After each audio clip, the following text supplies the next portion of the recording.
Hello, I'm Chuck Martin, and welcome to the Voices of the Internet of Things. With me today is Dave Meeker, Vice President of the agency Isobar, which is part of the Dentsu Aegis Network. Dave has been Managing Partner of Effective UI, Executive Advisor at Draft Worldwide, and Director of Custom Application Development at WhittmanHart. At Isobar, Dave is responsible for the company's innovation consultancy, and he oversees the Isobar NowLab, a global network of more than 16 emerging technology and R&D labs across major markets. Welcome, Dave. Thank you very much, Chuck. Good to be here. I'm looking forward to this so much because I know you're involved in so much of the future. So why don't we start with kind of the realities, if you will, what you see as, at least today, VR and AR and where you see it going. So it's been an interesting ride over the last, I guess, what has it been, about 3.5, 4 years since we first saw the Oculus developer kits ship. And I'll never forget being on an Amtrak train, going to a meeting with one of our developers, and we cracked open this big box, and everybody looked at us, and he fired this sucker up with his laptop and put it on his head, and I sat back in my chair and thought, this is ridiculous. While he is over here with nothing but a giant grin on his face and a giant headset over his eyes. The minute I put it on, my notion of this is ridiculous completely went away. And I thought, this is amazing. And so we've been chasing sort of this rainbow of next generation displays and what that's going to mean for all of us.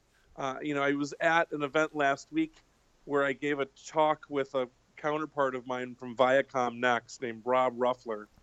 And he kind of picked VR and I was AR, and this juxtaposition between the two and what is happening now and where these things go down the road. We've had AR devices since the first Android phone. And my little anecdote was I bought that Google G1 Android phone from T-Mobile, and the first app I installed was a thing called Wikitude, which allowed me to stand at my old Chicago office and point that sucker out the window and could look at Wikipedia long data over the display of my phone. And it was a real moment for me to be able to see 2D data composited over top of that phone display. So AR, nothing new. VR, really nothing new. But what the newness here is all around the advancements that hardware has made to make VR good and to make AR move from a 2D world to a 3D world. Better cameras, faster processors, things like whether you're going to refer to it as time of flight or laser scanning or infrared scanning, but the ability to capture point clouds from the world around you and use that data along with the visual data that we can see and merge those two together to allow your device to understand the 3D world around you and composite 3D content inside there is bound to change industries, education, and leisure and media and entertainment like nothing else has probably since we started to do electronic communications with telegraph or radio or early TV days. And I granted those were a lot of things lumped together, but we're on the cusp of this stuff breaking out, becoming ubiquitous. And the challenge we have now, I think, is less about hardware and really mostly about content, because when we're finding the lack of adoption impacting the trajectory of VR, so there's not enough consumers buying headsets, and we ask, why is that? And then the research that we've done, they're a little expensive, they're still pricey, but that's coming down. In this holiday season, we'll see a lot of, and it's holiday season 2017, in case you're listening to this in the future. But we'll see the prices of the headsets come down, but we also have to see that met by the value and the investment in content going upwards, so that when people buy a $500 or $600 headset, or they experience AR through ARKit on their brand new Apple phone, or iPhone, that is called Apple phone, that they're not underwhelmed, right? And that they want more, and that there's a hunger for this new type of stuff. It's all very exciting. So does this mean that, especially in the case of virtual reality, people basically going to kind of disconnect from the world and absorb new entertainment by themselves? Well, it's a good question. I don't know if we don't know yet. So a couple thoughts on that, right? For us, we believe at Isobar that there's a big opportunity for the enterprise and for everything from training and education for internal customers. So let's say I work at a Target and I run the cash register and a checkout person. How do you train me to do that without impacting the experience of regular customers? Well, you could do that virtually. And I think that Walmart is starting to do that now. We see the ability, I'm going to go buy a forklift or a piece of heavy machinery. I can be trained on that thing in a virtual environment. So there's healthcare professionals, teachers. There's all sorts of ways to immerse someone into an environment, isolate them from everyone else, and have them go off into their own journeys. But from an entertainment and a consumer perspective, that is absolutely possible. That's something that's a pattern that's existed in gaming for a while. I will be the first person to say I'm a proponent of VR. I have little kids, and it scares the heck out of me to think about how it further removes us from social situations, or could be used as a crutch for people, for example, that have a dissociative disorder. And we don't understand all of the social ramifications of it. We had a conversation over dinner last week with some peers of mine when I was in New York, and you really come to this question where we're looking at each other and saying, you mix it with, machine learning and data-driven content, and the displays that we'll be seeing 5-7 years from now, which should be, by all accounts, indistinguishable from your 3D reality. Sounds crazy, but we're moving that fast. You mix those two together, you kind of have created the Matrix to some degree, which probably should scare the pants off of all of us. And I think that as these new technologies become so powerful and start to infiltrate into our day-to-day lives, we should probably be transparent and have a bigger conversation in society around, now that we've broken through this barrier of we all have internet access and some sort of computer in our pocket, as these get faster, the displays change, and as we fundamentally move into a new paradigm of content, what is that going to do to us? No one called it out when social media hit. No one really talked about the dangers or perils. And if they did, and I'm sure they did talk about it, we ignored them because we thought, oh, it's just a web page. It's just an app. We're moving down a new road, and I think that we have to have that conversation of what is the impact like. I'll leave you with the thought of, we recently did a thing with Unity, who makes a game engine, and they are doing advertising now within Unity, and they created an ad with Lionsgate Films for a movie called Jigsaw. And someone asked me, why isn't the ad as scary as it could be? And my answer was, because we don't know what the impact will be. Because I know I've detached your eyeballs from your brain. Millions of years of that system working has taught our brains how to react to the world around us. I decapitate that. I put new eyes on you via a VR headset. I could scare you so badly and affect you physiologically, but so that you go see a movie, I could end up giving you PTSD, right? which I don't want to do. I do not want to be the responsible for that on my deathbed, because I'm the guy that gave people PTSD through VR. So I think we have to tread lightly. and we're big on research and trying to figure out what this all means, and so we're going to keep doing that, and I hope that everyone else does too, and that it becomes part of the public dialogue around the adoption of some of this new stuff, because it's immensely powerful, but with great power comes great responsibility. So, do you see ultimately VR being interactive with multiple people in the same experience, as opposed to the single thing that it is now? Yeah, absolutely, and we're seeing that already for sure. So, what you did something with the Smashing Pumpkins program? Can you talk a bit about that? Sure. So William Patrick Corgan, many may know him as Billy Corgan from his days as frontman of the Smashing Pumpkins, is from Chicago. We have a relationship through friends, and we started working with, I'm going to do my best to call him William, because that is what he goes by today, and he's burned into my brain as Billy. But so William wanted to explore VR as a potential new medium for telling the stories that at one point in time could only be told in an accessible fashion through musical instruments.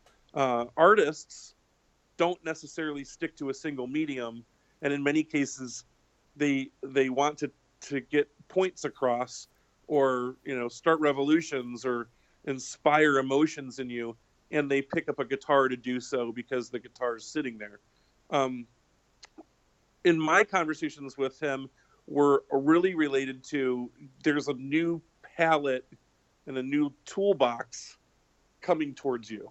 And you should check this stuff out, because as a way to either rekindle the content from the 90s and afterwards that made him famous, or as a way to express himself now as he's really doing more solo work. And there's been lots of rumors and talk around the band getting back together in a reunion, and that still may be the case. But the work that we did with him in VR is fascinating to me. We really wanted to get focused, because over the last couple of years, we've had lots of talks around very ambitious concepts, including getting to the point where we're talking about full rock operas created inside of virtual reality that materializes nonlinear theater. And when I say nonlinear theater, the best example I can think of is a group called Punch Drunk in New York City does a thing in Chelsea that's called Sleep No More. And Sleep No More is essentially the story of Macbeth that's retold in the early 20th century hotel in New York City. So if that makes any sense to you, go Google that. It's fascinating. And we thought it would be really interesting to follow that model to retell perhaps the story of one of his albums. And we had kicked around the ideas of using Melancholy and the Infinite Sadness, which was arguably one of the biggest albums of the 90s, and definitely one of the largest rock albums of the 90s. And so where we ended up, because doing what that grandiose kind of project is tens of millions of dollars probably at this point in content creation and development, isn't realistic for the marketplace. We partnered with our friends at Viacom, which is, I mentioned Rob Ruffler. He directed with David Liu, who is the creative director at Viacom, this project that Isobar produced, which is it's the video for a single off of his new album. And that song is called Aeronaut. It was produced by Rick Rubin, and it's obviously performed by William Patrick Corgan. He wrote this song for his little boy. He has a son who's just about 2 years old, and it's kind of a story from a dad to his kid about the world that we live in, which is a noble thing, because I'm a dad and I have little kids and I get that. So what we did was we wanted to do something that had never been done before in VR. And there's a lot of examples of, I would guess, music videos that have been created in VR. We wanted to transcend that. So here's where we're at. We released about a month and a half ago a 2D video for the album, just like you would see any video for any song off of any album. Yeah, I've seen the video. Yeah, so that video was shot inside of virtual reality. What that means is, and this was all part of this big experiment, as we start to work with clients and collaborate with others in the industry around content creation, we figured, well, if we're going to do this, and Billy is as open-minded as he is around being creative, we don't have the typical limitations that normal clients have. So let's go crazy and let's go explore what we can actually pull off. So the idea here was that we went to Microsoft and worked with the team at the Microsoft Mixed Reality Capture Studios, which are the greatest people, I'll tell you. So pleased to have met them, and their technology is fantastic. There's other volumetric video capture solutions out there, but there was nothing that performed as well as what we've seen at Microsoft. So we brought William Corgan out to Redmond. He spent a couple days in that capture studio. It's all green screen. And he performed the song, and they captured him. Every frame gets captured as a 3D model, as an OBJ file, which you can imagine, right? A 3.5 minute long song. It's a lot of data. I think it's around 20 some gigs a second of data that's captured. Whoa. Yeah, it's pretty amazing. At first I was like, how do we process or do anything with this? And Steve at Microsoft said, don't worry, we will just send you the finished files, which is great. So we capture him performing, but we didn't have him playing an actual piano because that would be a lot of wasted capture, a lot of mass, right, and material in the piano itself that would have to be captured. That would be kind of causing the computers to chug along to process something that we could just add later in CG. So we just captured him playing on a little keyboard.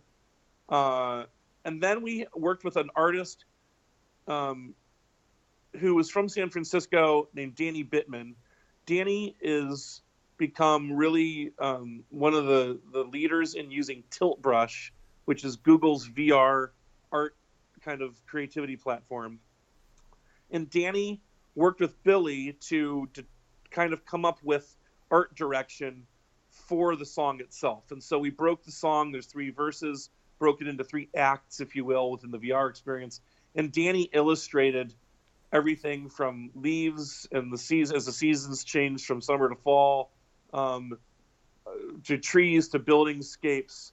And then our development team between us and Viacom Next took all of Danny's assets and animated them inside of Unity. So Unity is the game engine. So we've got Microsoft with Mixed Reality Capture Studio, got Google and Tilt Brush helping us out. We've got Danny, the artist, using those tools. We then have Unity.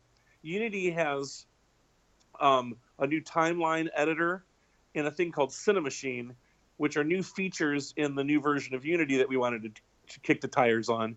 So Cinemachine allows you to go inside of your 3D scene and place cameras, totally virtual cameras, and you can adjust all the parameters of those cameras just like you would if you changed the lens on a Red Cam or a Sony camera that you're shooting on an actual set. You have all these controls. And so David and Rob at Viacom directed this by placing cameras inside the virtual world, and then essentially calling action, hitting play, and then being able to direct the camera pans and tilts, zooming, and position. And they shot what is the 2D rock video inside of VR. This sounds like it's an awful lot of resource to produce something like this. Definitely. Well, today, absolutely. So what about regular clients, not the big music clients, but the CPGs of the world, the big brands? Are they looking at this now? They are. And so, and this is kind of why we did what we did. Because we wanted to show that, like, I don't know if it's all of the IKEA catalog, but I've been told that, like, for example, IKEA shoots advertisements or scenes not in actual sets, but it's all virtual, right? So they're rendered content that becomes pages of their print material. What if General Motors could go shoot car commercials and not worry about feeding people or gasoline or weather or people for that matter, right? Right. What if they could go shoot the new Corvette driving along the Pacific Coast Highway on a fall day, and they could control all the environment and the sky, and there's light cirrus clouds in the air, and they could use these different camera angles that would be really unobtainable in real life, and it looks totally real. That's a couple years away. I want to make the point that one of the reasons we use some of the tools we used, Unity, if you're not for profit or you're just learning or you're a student or you're small, you can use Unity for free. You can use Google Tilt Brush for free. Microsoft Capture stuff, not free, but I would have to assume that given the amazing kind of content that you can create in volumetric video, that over the next couple years, we'll see not only our cell phones move in that direction, but there will be, I have to assume that GoPro and other camera companies are chasing that rainbow right now. They're looking for ways to produce or to give consumers low-cost volumetric video capture. When that happens, it's going to open up an entirely new, amazing world of user-generated content. And if you're not familiar with volumetric video, right? So in the Corgan VR experience, you start by watching him play the piano, and you're standing in front of the piano. But because you're in room scale VR and you can move around that scene, you can walk around him as he's playing the piano. It's not a 3D character. It's not. It is fully rendered, but it's rendered based on all the visual data that was captured by these special cameras. So imagine a really different use case. I go into a little 3D capture studio where my wife holds a camera on me, and I leave a message for my grandkids. I don't have grandkids, but someday I hope my children have kids, and I am a grandfather. And I can say, I can leave a message to them, and when that plays back, it's like a high-res version of Princess Leia being projected onto the table by R2. So there's this future where I guess the term that everybody understands is hologram. And Microsoft has done an interesting job of taking holograms and moving them away from what they are technically into the notion of, hey, look, it's 3D, it looks like a human being, but it's actually digital, and it appears in space in front of me. And I think we're probably 3 to 5 tops years away from regular people being able to produce that kind of content, which leads you to concepts. If you think of like, imagine Pinterest, where there's a pinboard, I think that's the correct term, right? The pinboard of rooms, but I've shot those rooms in volumetric video, so they look like photographs. But I click on a photograph, and now I'm inside that. Like the photograph kind of zooms towards me, and now I'm in the photo. But it's not a 360 photograph or a 360 video, because those are flat and wrapped around me. I'm actually inside the 3D data, so I could walk around that space and look back toward where the camera was. That's just fascinating, and that's, I think, where we see huge opportunities for the evolution of content, but the software and hardware companies have to catch up to the desire of consumers to have those kinds of experiences. And I'm telling you, the minute that people try it and see it, they all look and they go, how did you do that? How do I get that? So there's definite interest. It's just there's not a lot of content out there that people get to see and understand. But I believe that will be a major, major trend over the next few years. because it is just fascinating. So you're involved because of your labs, of course, and your travels with a lot of future stuff. What other things emerging technologically do you see that are going to matter? I mean, I think it's been a long time coming, darn it. Computers are disappearing, but they're reemerging everywhere, right? So voice is obviously a big deal. We've seen the success of all the different voice devices, I think led by our friends at Amazon with Alexa or Echo. This idea that I no longer have to issue a command that I set up and it's got to be verbatim, because we're human beings and we don't communicate like that to one another. Not only can it understand voice, but it can interpret one's voice. It can interpret one's intent. And I think this idea that being able to do that is obviously fueled by things like artificial intelligence, which is then, right, AI works because of machine learning and computer science tactics, right, algorithms and whatnot. I just simplified the entire field of computer science, by the way, into algorithms and whatnot. So I apologize to my peers, but for the sake of brevity.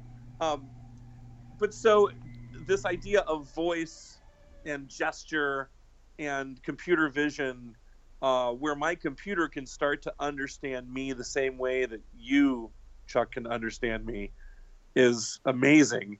And that starts to create these conversational machines which integrate into our daily lives. And, not to be cliche, but what is the theory, or people always talk about how all these things from Star Trek have proven to come true. Well, it's computer, let's do blank. That's upon us. And I think that there's still a small percentage of the population that are taking advantage of that. When that becomes your day-to-day interaction with information, that's huge, and that is starting now. You couple that with content not being 2D content, but we think too granularly about VR or AR as a technology. Think of it as these are just new displays for three-dimensional content. So we're capturing reality to some degree and redisplaying reality for people in context of their own world. So lastly, what's the thing that excites you most in all this stuff? Because you're like living in a toy factory. Yeah, I mean, I think this idea that it's smarter than ever and completely invisible to me is really fascinating. This idea that the world's information, that we already have access in our pockets. I don't want to downplay the fact that my new iPhone 8 in my pocket is mind-boggling. When you go back, take that back 15 years ago and show it to yourself and try to process what your reaction would be. I think it's this combination of AI, the acceptance of voice as input by consumers, and the friction reduction that's been created because of AI, and the interpretation or understanding of our voices being so much cleaner and better by the machines, which makes it non-frustrating. So any average everyday user can pick it up, use it, and they go, wow, that was really cool. We always talk about in UX design about how we wanted to create magical experiences or make people feel the presence of magic. We're there. So now it's about, let's not make it gimmicky and let's make it useful. And I think that what excites me probably the most is, and this is probably reflective of that I'm actually kind of boring when it comes down to it, but how do we use all of this stuff to transform the way we work? Because we work, a third of our day, right? We sleep a third of our day. We've gotten to the notion that we should all sleep in better beds. Bed technology, because I just bought a new house, is fascinating. I bought a Sleep Number bed, and I love it. And I wish I had done that 10 years ago. There's your product placement. But but I did that because I spend so much time in bed, and you don't remember that. And now we look at spending all this time at work, and work, we always make the comment, well, if it was meant to be fun, it wouldn't be called work. But work just needs to be productive. So if we can change how we think about being productive and leveraging machines that aren't in our way, but are our way.